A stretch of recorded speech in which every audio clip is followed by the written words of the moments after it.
अरे देख के राजा जी हो जाने घाया कि ऐसे न देखो अरे हो के निरेखा अरे अखियां तोहार भर के बोलो। देखिए वो नया गीत सुनाओ तनी कि साड़ी हमार जो सर के बोला अरे दिलवा तोर काहे धड़ के बोला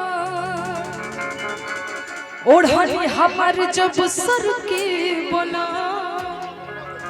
आ दिलवा तोर काहे धड़ के बोला। कहता बोलो न बोलो राजा जी बोलो बोलो न बोलो सना बोलो न बोलो राजा जी बोलो बोलो न बोलो सना। आँखें में काजल पाँव में पायल देख के राजा जी हो जाने घायल। आँखें में काजल पाँव में पायल देख के राजा जी हो जाने घायल। ऐसे न देखो हमके नहीं देखो ऐसे न देखो हमके नहीं देखो आँखें अंदर काहे भर के बोला ओढ़नी जब जब सर के बोला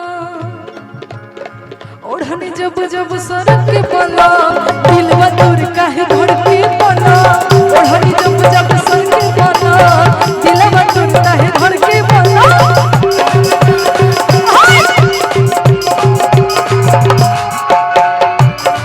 हो दिल धड़कता केहू के प्यार से केहू के प्यार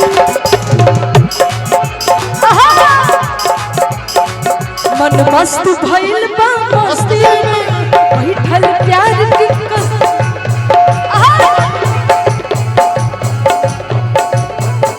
अखियां रहेला हरदम इंतजार में दिल धड़कता केहू के प्यार में केहू के प्यार।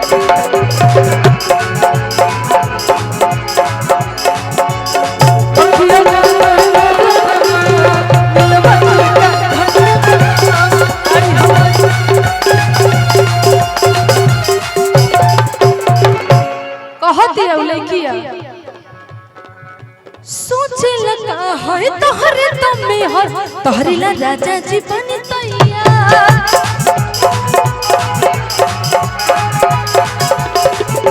और सोचे लगा है तोहरे दम में हर तोहरे ला बनी हम बेकरार। आमोद भैया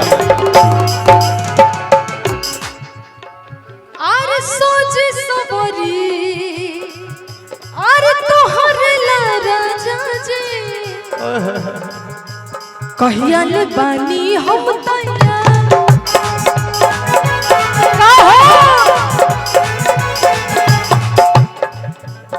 मारे न मानो देखे के धारा अरे से मुंड हमारे भड़ के बोला मारे न मानो देखे के धारा प्यार से बोला सोचना ऐसे न देखो हमके नहीं देखो ऐसे न देखो हमके नहीं देखो ऐसे मुंड हम भड़ के बोला ऐसे न देखो हमके नहीं देखो एही मूड हमर भड़ के बना कि ओढ़नी जब जब सर के बना ओढ़नी जब जब सर के बना दिलवा तोर काहे धड़ के बना ओढ़नी जब जब सर के बना दिलवा तोर काहे धड़ के बना। भूलो न भूलो भूलो न भूलो भूलो न राजा सना भूलो न भूलो भूलो न भूलो भूलो न भूलो सना। यह आदिशक्ति फिल्म्स के माध्यम से एगो गीत रसम के बीच में आई बा उहो गीत हम सुना दी कि परदेश बाड़ राजा जी परदेस झांको तानी एगो लड़किया कह दिया कि कब अइबो बहरा से बोलमुआ पानी इंतजार में हम इंतजार में बानी है तू 100 दिन के प्यार में अरे दहिया सुखाइल जाता कर जाऊं आहू के तोहरा प्यार में कि लहरे अस जवनिया अरे नदिया के जैसे पानी लहरे अस जवनिया नदिया के जैसे पानी कि परदेस बड़ राजा जी कि परदेस झांकतानी बारे सोनू बाबू कि परदेस बड़ राजा जी कि परदेस झांकतानी उलाई क्या कहतिया कि कब अइबो बहरा से बोलमुआ कब अइबो बहरा से बोलमुआ पानी इंतजार में दहिया सुखाइल जाता कर जाऊं भूख तोहरा प्यार में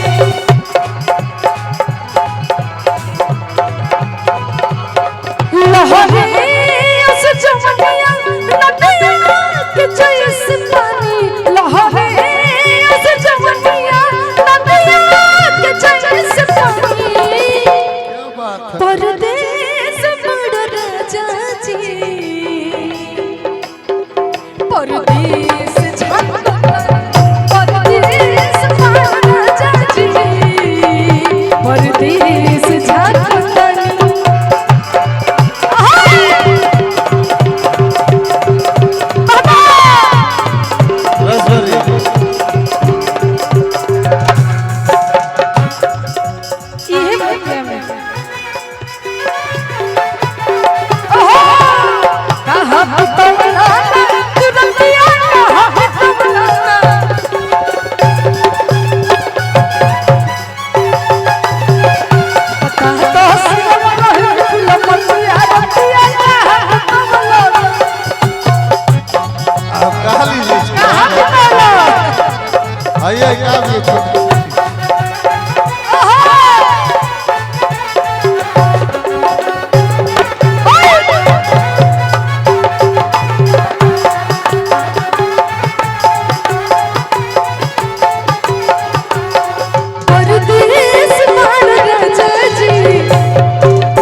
बाबू चाहत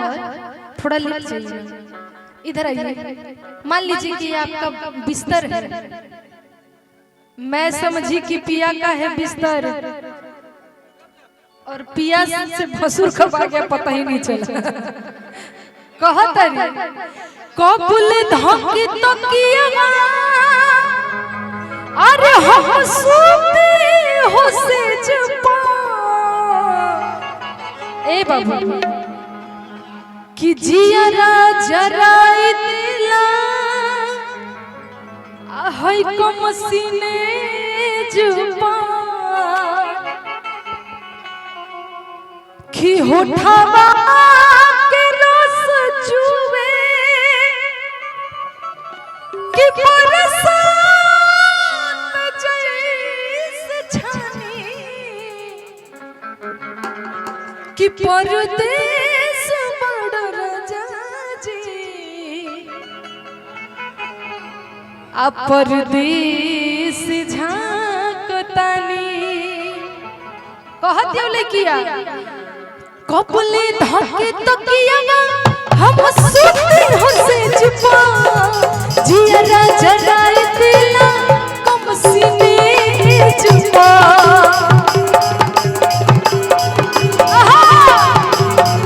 होठावा के रस छुए परदेश छानी परदेश पाड़ राजा जी ए बाबा कि परदेश झांकता परदेश पाड़ राजा जी परदेश झांकतानी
किए राजा जी सैया जी करी जी हमर लीवर हमर फेफड़ा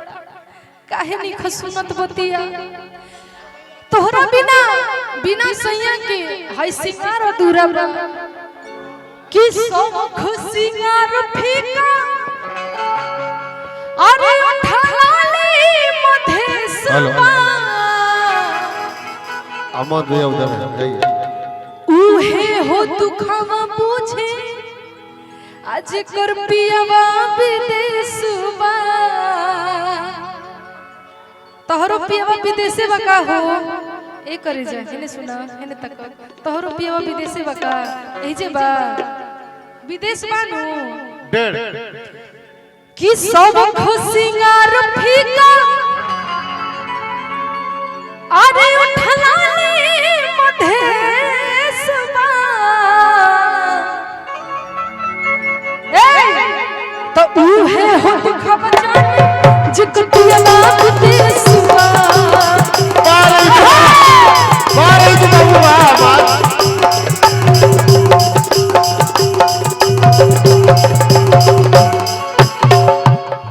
ऐसे काहे कहत तोहन लोग के अपना मर्जी से बियाह लेके भइल का कहत रे एगो बात हमरा से कि बियाह के समय त हमरा से कहले रहनु एगो बात का कहतलिए दीपका जी तनिया है का कहले रहनु बात बियाह से पहले का कहले रहे शायद मेरी शादी का ख्याल दिल में आया है शायद मेरी शादी का ख्याल दिल में आया है इसीलिए सासू माँ ने मेरी मुझे चाय पे बुलाया है इसीलिए मम्मी ने तेरी मुझे चाय पे बुलाया है शादी से पहले की बात बा आ शादी के बाद का हो गई आई हमसे जान तो का करे रहे का ए अजय कि बाबू कि एने वोने की अब ता चलन नहीं दिया सुनी भैया एक सेकंड रौरा अपन सुनाई लेकिन इनकर पहले बतिया पूरा सुन लियो ओकरा बाद रुआ सुनाई ठीक बा त का हुई जब ये बतिया बोलल है कि शायद मेरी शादी का ख्याल दिल में आया है इसीलिए मम्मी ने तेरी मुझे चाय पे बुलाया है शादी से पहले बोले रहा लेकिन शादी के बाद बात का हो गई कि सब खसिंगार फीका ब्याह करके चले गए विदेश कमाए अरे उठलानी मधेसवा उहे हो दुखवा जाने जिक पियावा विदेशवा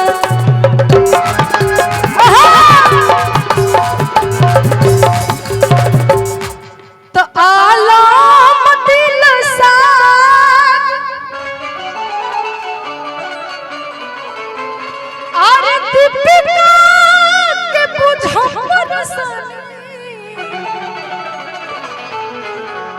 कि आलम दिल साग अरे दीपिका के बुझार सनी तो परदेश बाड़ राजा जी पुनीत भैया कि परदेश झांकतनी आशीर्वाद बा कि परदेश बाड़ राजा जी परदेश झांकतनी परदेश बाड़ राजा जी परदेश झांकतनी परदेश बाड़ राजा जी परदेश झांकतनी परदेश बाड़ राजा जी परदेश